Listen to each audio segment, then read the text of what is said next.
মালয়েশিয়ার সকল সেক্টরের ভিসা চালু প্রসঙ্গে বিশদ নোট। সাম্প্রতিক আপডেট। মালয়েশিয়া সরকার 2025 সালে শ্রমিক নিয়োগ ও ভিসা সংক্রান্ত নতুন নীতিমালা গ্রহণ করছে। ইতিমধ্যে পাম বাগান, প্লান্টেশন সেক্টরের জন্য কিছু শ্রমিক নিয়োগের অনুমতি দেওয়া হয়েছে। তবে অন্যান্য সেক্টরের জন্য ভিসা চালু করার বিষয়ে আনুষ্ঠানিক কোনো ঘোষণা এখনও পাওয়া যায়নি। ভিসা সংক্রান্ত গুরুত্বপূর্ণ তথ্য। বর্তমানে চালু থাকা সেক্টর: প্লান্টেশন, পাম বাগান, গৃহকর্মী, ডোমেস্টিক হেল্পার। অন্য সেক্টরের ভিসা চালুর সম্ভাবনা: নির্মাণ, কনস্ট্রাকশন, উৎপাদন, ম্যানুফ্যাকচারিং, পরিষেবা, সার্ভিস, কৃষি, এগ্রিকালচার।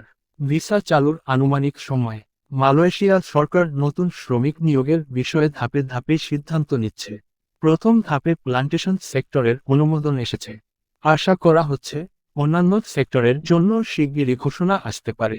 সরকারি ঘোষণার অপেক্ষাও করণীয়। সরকারি ওয়েবসাইট ও মালয়েশিয়া হাইকমিশনের সঙ্গে যোগাযোগ রাখুন। দালালের মাধ্যমে ভিসা প্রসেস না করে সরকারি অনুমোদিত এজেন্সির মাধ্যমে ভিসা প্রসেস করুন। সকল আপডেটের জন্য বিশ্বস্ত সংবাদ মাধ্যম অনুসরণ করুন।